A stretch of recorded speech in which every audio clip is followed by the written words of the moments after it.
সবাইকে স্টক অবজারভারের পক্ষ থেকে শুভেচ্ছা জানাই। বন্ধুদের অনুরোধের কিছু স্টক নিয়ে আজ আমরা আলোচনা করব। আসলে এই লিস্টটি অনেক লেন্দি হয়ে গেছে। সো আমরা এখানে কিছু স্টক মেনশন করেছি, কিন্তু এর বাইরেও কিছু স্টক নিয়ে আলোচনা করব। সো বন্ধুরা, আলোচনাটি শেষ পর্যন্ত শুনতে থাকুন। আলোচনাটি শুরুতে সবাইকে রিকোয়েস্ট করব, ডিসক্লেমার অংশটি আপনারা ভালো করে পড়ে নেবেন। পুঁজিবাজার ঝুঁকিপূর্ণ। আপনার কোনো পার্সোনাল বাই এবং সেলের কারণে আপনি যদি ক্ষতিগ্রস্ত হয়ে থাকেন, সে দায় স্টক অবজারভার বহন করবে না। শুরুতে আমরা অলিম্পিক অ্যাক্সেসরিজ লিমিটেড এই স্টকটি ডে চার্ট নিয়েছি। এই স্টকটি বর্তমানে একটা লং রেলি করার পর এখানে একটা ভালো রকমের কারেকশনও দিয়েছে। অলমোস্ট 50% কারেকশন দিয়েছে। 50%-এর কাছাকাছি এসে এটি সাপোর্ট নিয়েছে এবং লাস্ট ট্রেডিং সেশনে আবার একটা রিভার্সাল আমরা লক্ষ্য করছি। 15.7 এ এসে ক্লোজ হয়েছে।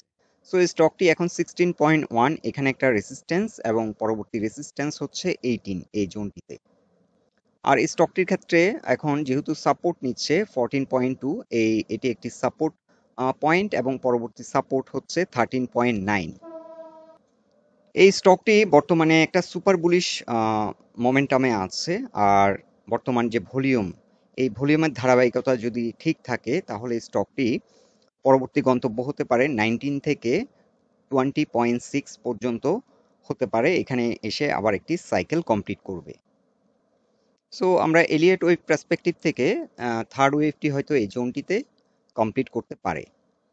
এখন আমরা দেখে নিচ্ছি ওয়েস্টার্ন মেরিন শিপইয়ার্ড লিমিটেড এই স্টকটির অবস্থান। এই স্টকটিও একটা সুপার বুলিশ মোমেন্টাম নিয়ে গত সপ্তাহে প্রাইস অ্যাকশন করেছে এবং আমরা লক্ষ্য করছি লাস্ট ট্রেডিং সেশনে 13.3-তে এসে ক্লোজ হয়েছে। সো এখানে প্রাইস পয়েন্ট লেভেলে কিছু রেসিস্ট্যান্স ফেস করছে স্টকটি, যার কারণে এখানে কিছুটা রিজেকশন আমরা লক্ষ্য করছি।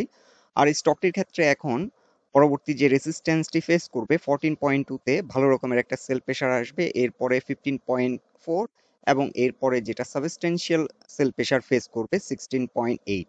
এই জোনটি মোস্ট চ্যালেঞ্জিং একটি জোন। এটি একটি স্ট্রং রেসিস্ট্যান্স এবং এই রেসিস্ট্যান্সটি কিন্তু হিউজ ভলিউম আগে আটকে আছে এই জোনটিতে।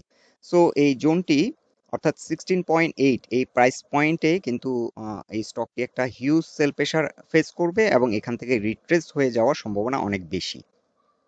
সো যারা এই স্টকটিতে বর্তমানে ট্রেড করছেন, তাদের জন্য ফার্স্ট সেল টার্গেট হতে পারে 15.4 এবং সেকেন্ড টার্গেট হতে পারে 16.8।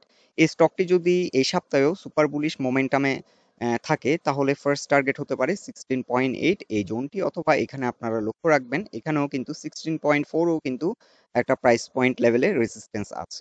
সো এই জোনটিতে অর্থাৎ 15.4 থেকে 16.8 এই জোনটিতে যদি আসে স্টকটি কেমন বিহেভ করে সেই অনুযায়ী আপনারা আপনাদের প্রফিট টেকিং টার্গেটটি সেট করে নেবেন। আর এই স্টকটি যেহেতু এখানে একটা গুরুত্বপূর্ণ রেসিস্ট্যান্স ব্রেকআউট করেছে, এখানে 12.6 একটি রেসিস্ট্যান্স পয়েন্ট ছিল। এই রেসিস্ট্যান্সটি ব্রেক আউট করার কারণে এটি এখন বর্তমানে সাপোর্ট হিসেবে কাজ করবে। ফার্স্ট সাপোর্ট 12.6 কিংবা 12.5 এবং সেকেন্ড যে সাপোর্ট সেটি হচ্ছে কি সাপোর্ট 12.3। 12.3 নিচে যদি স্টকটি কোনো কারণে নেমে যায় তাহলে স্টকটি আবার স্লো হয়ে যাবে এবং মোমেন্টাম হারাবে। এখন আমরা উইকলি চার্টে দেখে নিচ্ছি ফুয়াং সিরামিক ইন্ডাস্ট্রিজ লিমিটেড এই স্টকটির অবস্থান। এই স্টকটিও সুপার বুলিশ একটা মোমেন্টামের মধ্যে আছে, তবে এখানে একটি রেসিস্ট্যান্স ফেস করছে 21.7 কিংবা 22.2। এখানে আমরা দুটো ফিবোনাসি চার্ট ড্র করেছি। একটি ফিবোনাসি চার্টে 127%-এর একটি সাইকেল ছিল 22.2। এখানে এসে কিন্তু আমরা দেখতে পাচ্ছি স্টকটি রিজেক্ট হয়েছে এবং আরেকটি সাইকেলে আমরা দেখতে পাচ্ছি আরেকটি ফিবোনাসি চার্টে একটি সাইকেল ছিল 50%-এর, যেটি 21.7। সো এই জোনটিতে এই স্টকটি একটা সিগনিফিক্যান্ট সেল প্রেশার ফেস করছে এবং এখান থেকে কিছুটা রিট্রেস করে দিন শেষে আমরা লাস্ট ট্রেডিং সেশনে আমরা লক্ষ্য করছি 21.2-তে এসে ক্লোজ হয়েছে। আর এখানে একটি প্রাইস পয়েন্ট রেসিস্ট্যান্স ছিল, সেটি ব্রেকআউট করার কারণে বর্তমানে এই প্রাইস পয়েন্ট রেসিস্ট্যান্সটি সাপোর্ট হিসেবে কাজ করছে। সো এই স্টকটির জন্য ফার্স্ট সাপোর্ট 21.2 এবং এই সাপোর্টটি ভেঙে গেলে এটির পরবর্তী সাপোর্ট 20.4 থেকে 20.1। এই স্টকটির একটি সাইকেল আমরা এখানে ফিবোনাসি চার্টে পাচ্ছি 61%-এর সাইকেল, যেটি 23.4। আর এখানে 161%-এর যে একটি সাইকেল পাচ্ছি এই চার্টে, সেটি হচ্ছে 23.5। সো এই স্টকটির ক্ষেত্রে আমরা আপাতত আমাদের ফার্স্ট টার্গেট সেট করতে পারি 23.5। আর এই জোনটিতে আসলে আমরা খেয়াল রাখতে হবে এই স্টকটি কেমন বিহেভ করে, কেমন প্রাইস অ্যাকশন করে, এবং সে অনুযায়ী আমরা আমাদের ডিসিশন সেট করতে পারি। স্টকটি যদি বর্তমান যে মোমেন্টাম, ভলিউম এবং প্রাইস অ্যাকশনের এই ধারাবাহিকতা যদি কন্টিনিউ করে, তাহলে এই স্টকটি কিন্তু আপ টু 27.3 পর্যন্ত প্রাইস অ্যাকশন হতে পারে। রিসেন্ট প্রিভিয়াস হাই যেটি ছিল অগাস্ট 21, এটি একটি হাই করেছিল যেটি 28.4। সো এই স্টকটির যেহেতু এটি একটি গুরুত্বপূর্ণ রেসিস্ট্যান্স ব্রেকআউট করেছে, এটি নেক্সট উইকে যদি 21.2 উপর যদি সার্ভাইভ করে, তাহলে এই স্টকটির কিন্তু গ্র্যাজুয়ালি এটার গন্তব্য হচ্ছে 28.4 এর দিকে। তবে এখানে অনেক রেসিস্ট্যান্স আছে, এটি হয়তো সময় নিতে পারে। সো আপনারা ফার্স্ট টার্গেট সেট করতে পারেন 23.5 এবং সেকেন্ড টার্গেট সেট করতে পারেন 27 থেকে 28। এখন আমরা দেখে নিচ্ছি ডে চার্টে মুন্নু সিরামিক ইন্ডাস্ট্রিজ এই স্টকটির অবস্থান। এই স্টকটি 2050 এবং 200 এক্সপোনেনশিয়াল মুভিং অ্যাভারেজের নিচে নেমে যাওয়াতে অনেকটা স্লো হয়ে গেছে, তবে এই জোনটিতে এসে সাপোর্ট নিচ্ছে যেটি প্রাইস পয়েন্ট লেভেল 106। সো 106 এই পয়েন্টটিতে এসে স্টকটি ভালোভাবে সাপোর্ট পাচ্ছে এবং এখান থেকে একটা রিভার্সাল হতে পারে। আর স্টকটি আমরা লক্ষ্য করছি একটা সাইডওয়ে মুভমেন্ট করছে এবং এটি ব্রেকআউট করার চেষ্টা করছে, কিন্তু এখানে একটা অ্যাটেম্প্ট নিয়েছিল, এই জোনটাতে একটা অ্যাটেম্প্ট নিয়েছিল, ফেল করছে। সো এই স্টকটি বেসিক্যালি এখন একটা সাইডওয়ে মুভমেন্টের মধ্যে আছে। আর সাইডওয়ে প্রাইস অ্যাকশন আমরা যেটা জানি সেটি হচ্ছে, আপনি আপাতত এই স্টকটি আপনার কাছে যদি থাকে, আপনি আপাতত 115 এটি একটি পয়েন্ট টার্গেট, এটি যদি ব্রেকআউট করে তাহলে এই স্টকটি একটা নতুন করে মোমেন্টাম পাবে এবং একটা লং র্যালিতে যেতে পারে। আর এই স্টকটির এখন কি সাপোর্ট হচ্ছে 106, এই জোনটাতে এসে সাপোর্ট নিচ্ছে, এখানে প্রাইস পয়েন্ট লেভেলে একটা সাপোর্ট, এটি যদি ভেঙে যায় তাহলে এই স্টকটি 100 পর্যন্ত চলে আসতে পারে। সো যারা এই স্টকটি হোল্ড করছেন আপনারা এটি প্রাইস অ্যাকশন দেখুন, তবে এই স্টকটি 110 এর উপর যদি ঘুরে দাঁড়াতে পারে তাহলে কিছুটা মোমেন্টাম পাবে। সেল প্রেশার অনেকটা কমে গেছে, যার কারণে এই জোন থেকে আর নতুন করে রিট্রেস করার সম্ভাবনা কম। যদি না মার্কেট অ্যাবনর্মাল কোনো বিহেভ করে, সেক্ষেত্রে হয়তো 100 পর্যন্ত চলে আসতে পারে। ইপিজিএলও আমরা লক্ষ্য করছি একটি সাপোর্ট পয়েন্ট থেকে ঘুরে দাঁড়িয়েছে, এটি 34 এই জোনটিতে এসে সাপোর্ট নিয়েছে, এখানে ফ্লোর প্রাইস ছিল। আর এখান থেকে এখন আমরা লক্ষ্য করছি কিছুটা মোমেন্টাম পাচ্ছে, ভলিউম কিছুটা বৃদ্ধি পেয়েছে, এটি 200 এক্সপোনেনশিয়াল মুভিং অ্যাভারেজের উপর ঘুরে দাঁড়ানোর চেষ্টা করছে। সো এই স্টকটির ক্ষেত্রে আমরা একটি ফিবোনাসি চার্ট ড্র করতে পারি। সো আমরা একটি ফিবোনাসি চার্ট ড্র করে নিয়েছি। এই স্টকটি এখান থেকে আমরা লক্ষ্য করছি যে 38% এর একটি সাইকেল কমপ্লিট করেছে, এখানে রিকভারি দিয়েছিল 38% পর্যন্ত, রিসেন্ট যে হাইটি করেছিল সেখান থেকে 38% পর্যন্ত রিকভারি দিয়েছিল। এখন আমরা ধরে নিতে পারি যে এটি 50 থেকে 60% পর্যন্ত রিকভারি দিতে পারে, কিংবা আপ টু 100%ও দিতে পারে। এখন যেহেতু মার্কেট গতিশীল হচ্ছে, এটি 40 পর্যন্ত প্রাইস অ্যাকশন হতে পারে। সো এই স্টকটি আপনার কাছে যদি থাকে তাহলে আপনি এটি 40 আপাতত আপনার সেল টার্গেট সেট করতে পারেন। 40 ব্রেকআউট করলে এই স্টকটি আরো গতি পাবে এবং নতুন করে একটা হাই ক্রিয়েট করবে, তখন আমরা আপনাদেরকে আবার একটি আপডেট দেব। তবে স্টকটি এখন 200 এক্সপোনেনশিয়াল মুভিং অ্যাভারেজের উপরে ঘুরে দাঁড়ানোর জন্য স্ট্রাগল করছে। 35.8 এটি হচ্ছে একটি রেসিস্ট্যান্স 200 এক্সপোনেনশিয়াল মুভিং অ্যাভারেজের। সো এটির উপরে যদি এই প্রাইস পয়েন্টের উপরে 35.8 এর উপরে যদি ঘুরে দাঁড়াতে পারে, স্টকটি কিছুটা গতিশীল হবে এবং আপ টু দিস লেভেল এখন আস্তে আস্তে হয়তো এই টার্গেটের দিকে এগিয়ে যাবে। এখন আমরা দেখে নিচ্ছি ডে চার্টে বসুন্ধরা পেপার মিল এই স্টকটির অবস্থান। এই স্টকটি আমরা লক্ষ্য করছি এই স্টকটিও একটা সাইডওয়ে মুভমেন্ট হচ্ছে, আর এই স্টকটি বর্তমানে 200 এক্সপোনেনশিয়াল মুভিং অ্যাভারেজের কাছাকাছি এসে সাপোর্ট নিচ্ছে। এখানে আমরা একটি রিভার্সাল সিগন্যাল ডে চার্টে লক্ষ্য করছি, যেটি hammer inverted bullish hammer candle এখানে একটি ক্রিয়েট হয়েছে। সো এটি একটি রিভার্সাল সিগন্যাল। সো এখান থেকে এই স্টকটি আবার ঘুরে দাঁড়াতে পারে, ঘুরে দাঁড়ালে এটি আপ টু 85 থেকে 86 পর্যন্ত প্রাইস অ্যাকশন হতে পারে। আর এই লেভেলটি যদি ব্রেকআউট করতে পারে তাহলে পরবর্তী গন্তব্য হতে পারে 97। আর এই স্টকটির ক্ষেত্রে এখন স্ট্রং সাপোর্ট হচ্ছে 77.5, এই প্রাইস পয়েন্টে এসে ভালো রকমের একটা সাপোর্ট আছে এবং পরবর্তী সাপোর্ট হচ্ছে 76.2। বর্তমানে এই স্টকটি আমরা লক্ষ্য করছি সেল প্রেশার অনেকটা কমে গেছে। সো এখান থেকে হয়তো আর ফার্দার রিট্রেস করার সম্ভাবনা খুবই কম।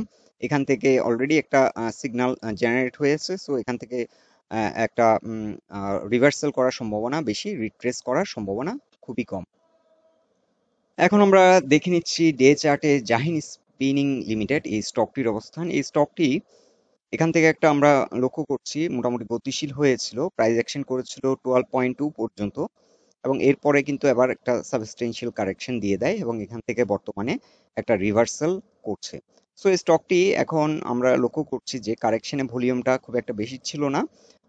ভালো মোমেন্টাম এই স্টকটিতে আমরা লক্ষ্য করছি, এই জোনটাতে ভালো একটা মোমেন্টাম পেয়েছিল এবং এখান থেকে এখন থার্ড ওয়েভ হয়তো শুরু করেছে। সো থার্ড ওয়েভটি আপ টু 13.7 পর্যন্ত যেতে পারে। সো এই স্টকটি এখন ফার্স্ট টার্গেট হতে পারে 13.9। যাত্রাপথে এখানে 11.6, 12 এবং 12.5 এই জোনগুলোতে এসে রেজিস্ট্যান্স ফেস করবে। আর এই স্টকটির সাপোর্ট বর্তমানে 10.2 এই জোনটা থেকে সাপোর্ট নিয়েছে এবং এই সাপোর্টটি ভাঙলে আপনারা সবাই জানেন এখানে ফ্লোর ফ্লোর প্রাইজে এসে সাপোর্ট। এখন আমরা উইকলি চার্টে দেখে নিচ্ছি ম্যাগনাস সিমেন্ট মিলস লিমিটেড এই স্টকটির অবস্থান। এই স্টকটি রিসেন্টলি 200 এক্সপোনেনশিয়াল মুভিং অ্যাভারেজের উপর ঘুরে দাঁড়িয়েছে উইকলি চার্টে। সো স্টকটি হয়তো সামনে ভালো করার সম্ভাবনা আছে। এখানে কিছুটা ভলিউম বৃদ্ধি পেয়েছে। এখানে একটা ছোটখাটো আমরা লক্ষ্য করছি রেলি করেছে। রেলি করার পর এখানে একটা কারেকশনও দিয়েছে, অলমোস্ট হয়তো 50% মতো কারেকশন দিয়েছে।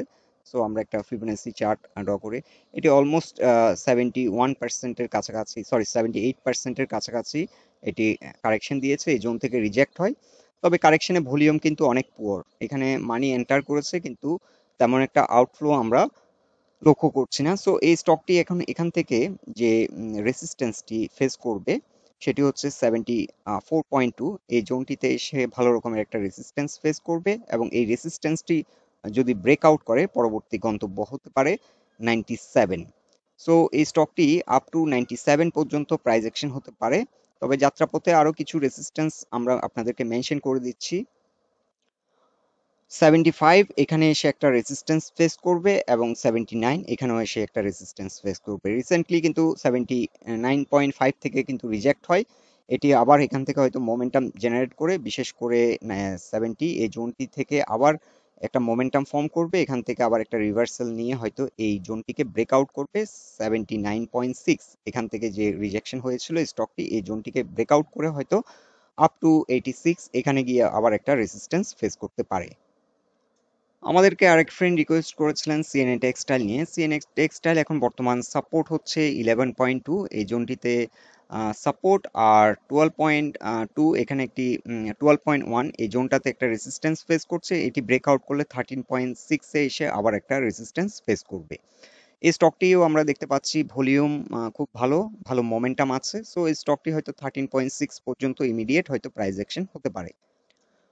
আমাদেরকে আরেকজন বন্ধু রিকোয়েস্ট করেছিলেন ফেক ডিল এই স্টকটি নিয়ে একটা আপডেট দেওয়ার জন্য। এই স্টকটিও ভালো ভলিউম আমরা দেখতে পাচ্ছি জেনারেট হচ্ছে, ভালো ভলিউমে লেনদেন হচ্ছে এই জোনটাতে এসে।